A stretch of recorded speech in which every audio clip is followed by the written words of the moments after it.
White man came across the sea. He brought us pain and misery. He killed our tribes. He killed our creed. He took our game for his own need. We fought him hard. We fought him well. Out on the plains we gave him hell. But many came, too much for creed. Or will we ever be set free? Riding through dust clouds and the barren waste, galloping hard on the plains, chasing the redskins back to their holes, fighting them at their own game. Murder for freedom, a stab in the back, women and children and cowards attack. Run to the hills, run for our lives.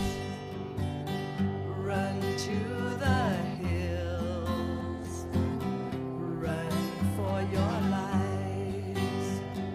Soldier blue in the barren waste, hunting and killing's their game. Raping the women and wasting the men, the only good Indians are tame. Selling them whiskey and taking their gold, enslaving the young and destroying the old. Run to the hills, run for your lives. Run to the hills, run for your lives. Allow me to introduce myself. I am the storyteller. In my culture, oral tradition is and was respected. However, in this day and age, we are all scrubbed white and adhere to the conqueror's way of life. Who and what is scrubbed white? Perhaps humanity stripped of all its color? Perhaps it isn't about color, and perhaps it is. Let me tell you about my good friend Scrubbed White. It was Thursday. Scrubbed White climbed into the subway and sat, carefully straightening his trousers so that they would not become wrinkled in the summer heat. As he sat on the crowded train, he could feel the pulse of the train and the pulse of the people that rode in it, as he closed his eyes in a feigned posture of early morning fatigue or boredom as the train hummed through the tunnel on his way to work. As he sat, eyes closed, he inhaled the essence of the train. He felt the exhausted, restless tension of the Thursday commuters filling the train as the crowded car raced to and through the city of concrete and movement and ideas on paper and ideas flowing through computerized, interconnected circuits, all contained in a vast network that was contained within itself. He tried to focus on this and become part of the circuit, to tune his thoughts to the rhythm, to pull them in from the stars and the earth, to get out of the space of his apartment and the weed that grew outside of it, and the butterfly that he had surprised outside the door. It had flown off to its other resting places, and he concentrated on sending a part of his soul with the butterfly, leaving that part of him behind that was safe, untouchable. The train pulled to a stop, and Scrubbed White looked up, opening his eyes carefully veiled to look about him again, to take in his surroundings.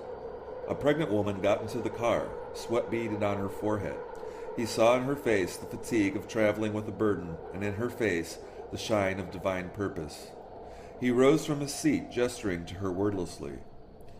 She looked up at him, and he met her gaze solemnly, to see her smile from behind her veil of black, perfectly woven braids. He saw that she wore blue contacts. The woman, no, girl, was too brown to have grown those eyes naturally. They were as blue as the Windows 95 cloud-colored screensaver on his computer. Blue as the morning glories outside the window of the meeting hall near where he'd grown up.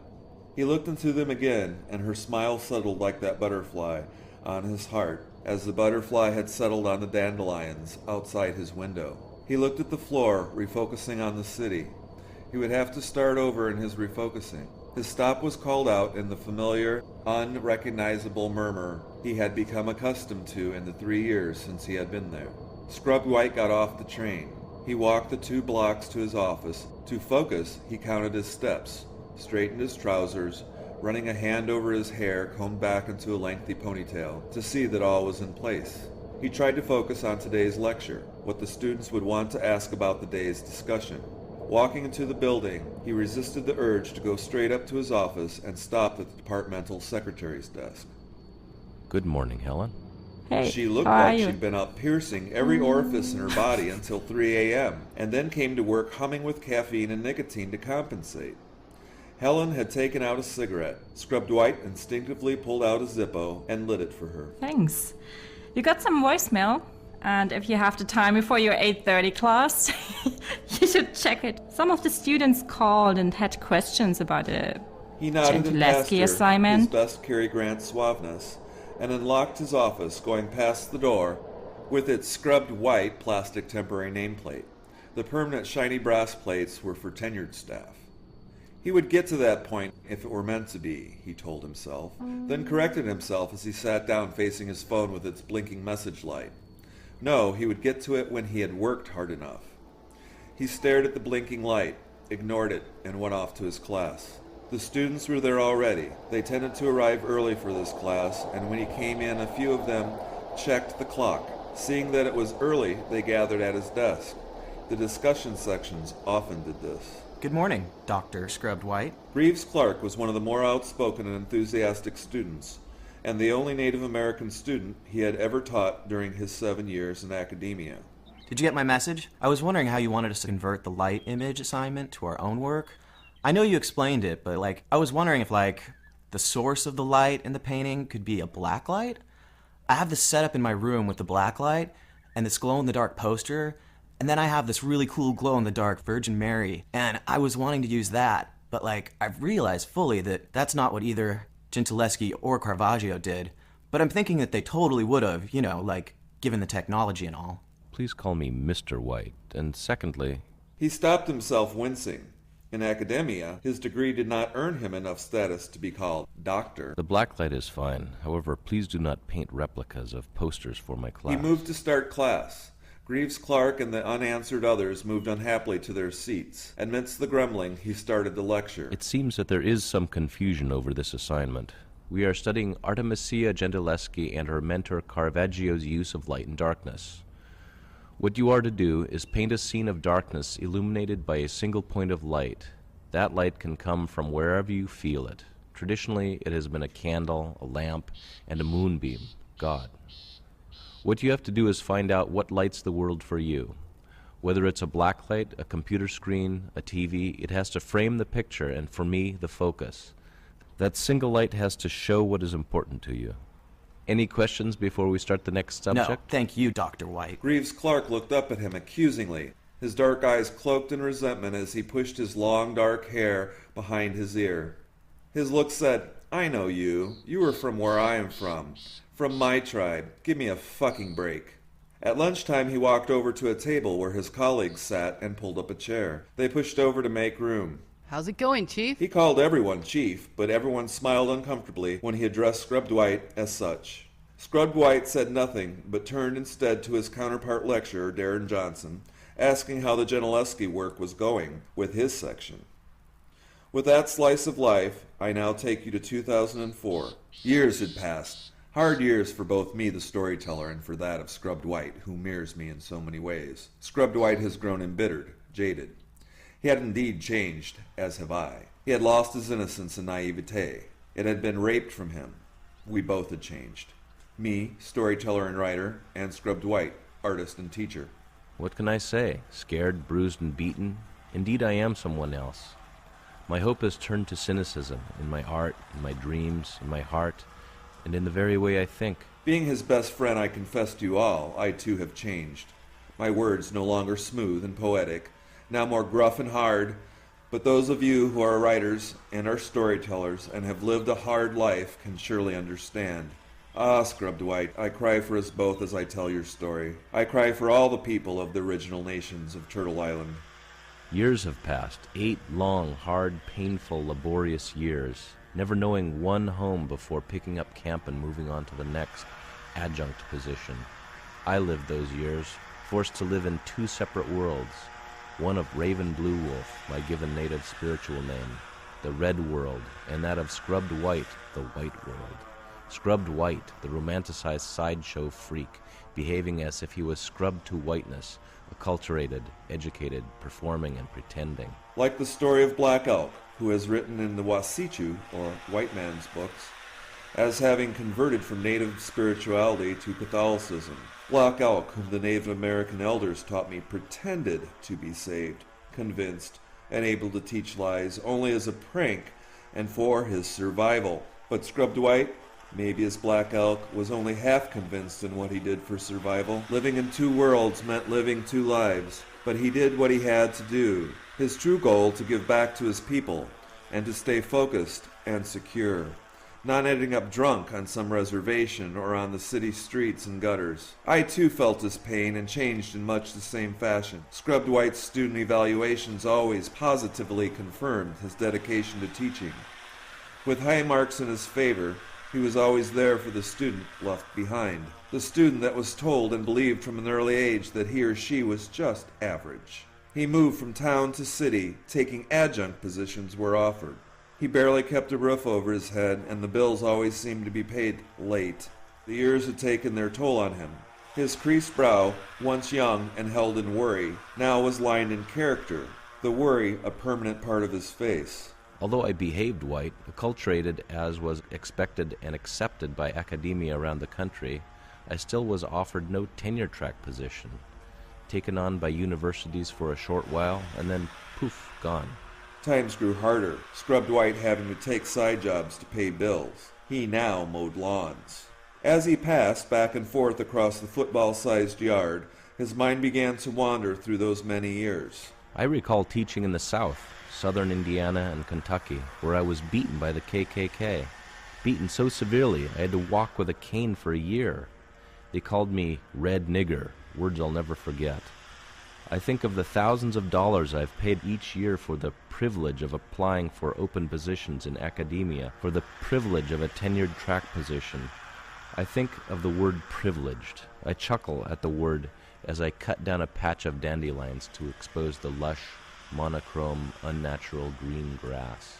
Teaching at least 10 universities, colleges, community colleges, preschools through high schools, and even at a senior citizens group. It didn't matter where he taught. He always noticed a lack, few if any, men of color with full-time positions, or tenured professors. With a sad, downward-turned mouth, Scubbed White hit a rock and watched it fly from the level, unending, and unvarying yard. Exiled from the lush, unnatural, green perfection of the acculturated nature. Nature, he thought. Everything has a nature, and yet the people of Earth still judge and place everything in some pecking order. What is worthy and what is not. As we know, academia has its nature too. Those of color supplicate themselves to that reality. Academia boasts of its equal opportunities. But since the 80s, the Reagan era, academia has changed. It used to be said a good school was in the red. Huh. Funny term, Scubbed White thought, in the red. Academia has now become big business, controlled by money or large corporations. Academia now was more interested in becoming money-making institutions than places of higher education in the United States. People of color that received full-time position and or tenure, if a man, were usually from another country. But generally, Scubbed White noticed women of color at every university. They were killing 2 birds with 1 stone. Number 1, that of a person of color, and number 2, that of a woman. How could anyone argue with that political correctness? What is politically correct, he thought. Running Turtle was a longtime friend and fellow Native American who had known Scubbed White for over 10 years. She comforted him with unspoken understanding, a native way Scubbed White was most familiar with. She herself had been in college for 12 years, struggling and also perhaps fearing her destiny might be that of Scubbed White's, if indeed one day she decided to apply to teach. Need more gas? She yelled to the lyrical rhythm and hum of the lawnmower engine. Scubbed White snapped out of his thoughts. No, I'm fine. Half dazed from the trance, hearing the song and the beat of the engine, he was lulled into remembering the past. With long walks to and fro, Scubbed White played back powwow music in his head, remembering the prayers and the beat. He then recalled a native character in the Jim Jarmusch film, Dead Man. The native character recited a long story of being educated in the Wasichu, white world. Upon his return to his native people, he told stories, and they scoffed at him. Caught between two worlds, the character said, "Now I am nobody. I prefer to be called nobody." Recalling the film, his thoughts once again returned to the past. He had applied to 40 Native American colleges for 5 years in a row and was hired by none. Not even my own people want me. I just want to give back, to be of service. Taking temporary jobs and positions in between his teaching and artistic careers, he remembered all of the art shows he had done, keeping up as an artist through all the long, hard, desperate years. Going without food for paint and supplies, he tried to create art that was instructional, to teach the Wasichu about his people. One show in particular, his favorite show, was in a museum of art. He was dubbed a genius by the art critics and then, mysteriously, not renewed in his teaching contracts. I was teaching at 5 institutions then, driving 100 miles a day to teach and keep a roof over my head. Saddened by my non-contract renewal, I realized how competitive and how petty the art world and academia could be. Success could spell your doom if professional jealousy occurred. Soon after the museum show, he was beaten by the KKK. His mother died, his grandparents, 3 aunts, and his girlfriend left him, all within a year. He was even nearly killed in a serious car accident within that time frame, and mugged in an alley. He had a broken jaw and a cane. That was a tough year, one that perhaps scared him and taught him many lessons. But all the wounds did not heal.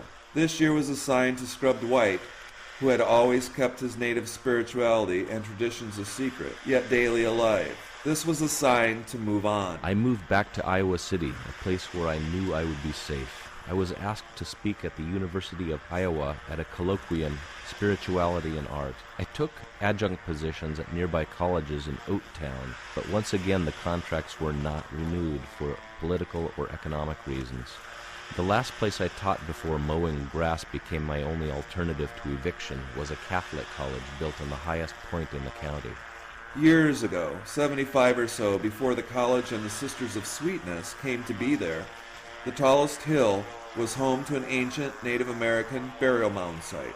Scubbed White wanted a statue, or plaque at the very least, placed there to honor the bones people walked upon. He himself felt heavy guilt being there, and offered prayers to his ancestors each time he walked upon the unnatural grass. Hell, even the Pope apologized to all Native Americans in public forum. So much for Christianity and the Pope. He was mowing grass, working for a school built upon his ancestors' bones. Recognizing this fact Might detour potential clients. as the dean called the students. Even the president of the college, part native himself and raised in Oklahoma near the Cherokee territory, could not or would not save Scubbed White. So much for half-breeds from Oklahoma. Scubbed White thought, trimming close to the rose garden in the yard. An Indian with degrees, many degrees, and experience as long as my braided hair mowing grass. As I rode silently to the next lawn, I thought of my eviction notice, eating from the food bank, the time I nearly took my own life. At that point I wanted to drop out. I wanted to run back to Arizona and the reservation, to drop out and hide in a hogan in the desert. He gazed out of the truck window as he drove to the next lawn, noticing a discarded doll on the side of the road. His mind wandered once again back to that museum show. He had written a statement to accompany 150 chief dolls as they were packaged and marketed. They looked so much at the time like his own reflection in the mirror. He could not resist a conceptual art show using them. He wanted to videotape the making of these dolls, but alas, they were made in China. They were dressed in loincloths of artificial leather. A small package of beads accompanied each doll wrapped in plastic for small children to string and place on the doll. He repeated the page of text placed next to the 150 dolls arranged on the museum wall. He called me Tonto. He called me Chief. They called me Red Nigger as they beat and kicked me to the ground. She said, "Excuse me, but are you Indian? What tribe are you from?" The stranger who sat next to me apologizes to all Native Americans, through me, the available representative. Another stranger turns to face me. Out of the blue he speaks. Who the fuck are you? The pinup boy for Native Americans? Monthly, weekly, and oftentimes daily I am approached, labeled, identified, stereotyped, sometimes romanticized, sometimes ridiculed. Often the object of curiosity, but always addressed. They lay their problems, questions, and spiritual crises upon me. Who am I to help, to heal, to advise? I am the Indian, the noble savage, the guardian of the environment, and an ear and voice to God, sometimes, too, the devil, heathen, who must conform to be saved. Sometimes it is math that is discussed. How much are you? What percentage? And I ask myself if this question is put to the light-skinned African American sitting next to me, or the Mexican or Asian across the room. Am I too little? Am I too much? It didn't seem to matter to the men who called me a red nigger. It didn't seem to matter to those seeking forgiveness or a spiritual go-between. My brother Yellow Horse said, either you're Indian or you're not, pure and simple. Society says, as long as you conform and act white, it's okay to be red, Indian, Native American. The doctor said, you are genetically predisposed to a slow processing liver, and etc., etc. The tests confirm it. I am genetically imprinted. I now know that I must live in two worlds. The anthropologist writes, the possibility of such illogical behavior makes it no easy matter to live like a human being. Yet mankind everywhere takes pride in cultural structures it has reared, and wherever the values of biology and culture clash, man is likely to give preference to culture, just short, he says, of extinction of individuals or societies. Biology versus culture, culture versus society and individuals, culture within culture. My own personal survival insists that I live in two worlds, a culture within a culture, added or subtracted according to the request, the order, the situation. Stay out of the sun. You look ethnic enough as it is. Ignorance pervades our culture, so what's wrong with a chief doll dressed in a loincloth that looks like me? I shall leave you to ponder that question. Another lawn, he thought. More time to think and consider his options. What options? What else could he do holding 5 degrees, 10 years of teaching experience, and no work? He recalled the second page of the museum show, thinking, if the critics called me a genius, why am I here mowing lawns? I Object represents one manifestation of my ongoing exploration into post-colonial media theory, traversing identity, cultural anthropology, current Native American Indian issues to include spirituality, ritual, socio-political activities, and issues surrounding representation. It also involves an issue very close to my heart, mind, and soul, my reality, and activities in self-representation in the larger schema of reality. It is my hope that in this visual, artistic form, it will function not to judge, complain, or condemn, rather to question and examine these issues while helping to define not only myself and my place in a multicultural society blanketed under Western culture as a whole, but to ask you, the audience, to examine preconceived notions of Native Americans and, in particular, the contemporary Indian Native American. I have helped just one of my people, one of my race, but perhaps I have opened the eyes of many others to our native ways in thought and spirituality and in culture. Maybe my teaching showed them that we are not dolls dressed in loincloths or made of plastic. We are not the past, not in history. We are not the people they saw in old westerns. We are here, now, and alive. My own people will not hire me at their schools, and of the many colleges I have taught, where were the men of color? Where were the men of color? Just then a butterfly flew past him. Scubbed White thought of the blue-eyed native woman longing for his innocence lost. He thought of the weed in his old backyard, the dandelions, the rock flying across the lawn, and the butterfly. Eventually, Running Turtle took from Scubbed White his only means of survival, mowing grass. You see, we Indians are not perfect. We have many emotions and hurt our friends. We make mistakes and we pay for them, some of us more dearly than others. There are always these pills to swallow, to go to the blue road of spirit, or walk into the wilderness with no water and food. He was not afraid to die, not afraid to leave both worlds behind. The red road can be a hard road to walk. He had always taken trips to the blue road of spirit. Perhaps this was a sign from the blue road calling him home. When you live with passion, you are receiving the full gift of life. I excite all the systems of your being. All of your senses become acutely aware. The full current of your life surges towards the object of your passion. Be it another human, a work of art, a play, an idea, or principle. I am created by Mecca, Mother Earth, in motion with the sun.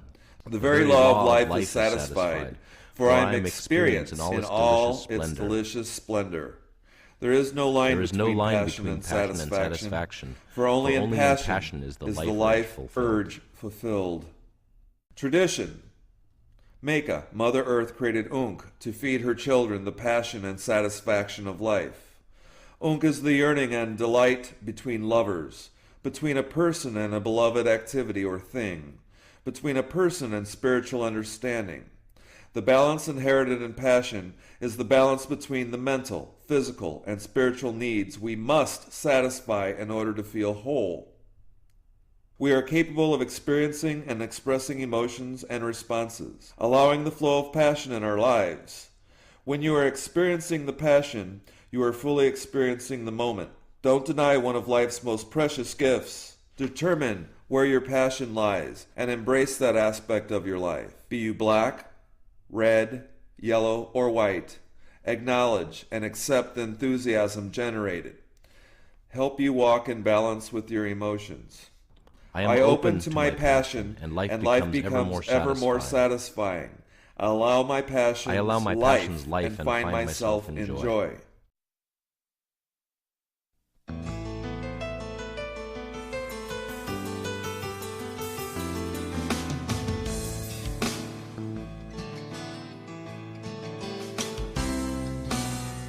He was a dinosaur in modern times. He kept it logical, meaningful. He did what he could do. He's so in love with you. So he left one night, he just rolled away. He could not think of the right words to say. Too bad for the love he once had. Makes him feel sad, makes him feel sorry.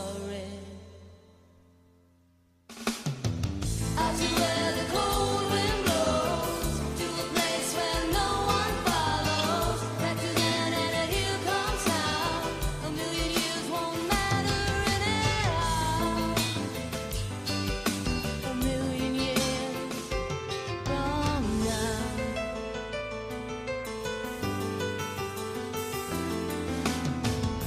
He was a dinosaur in modern times. He kept it logical, meaningful.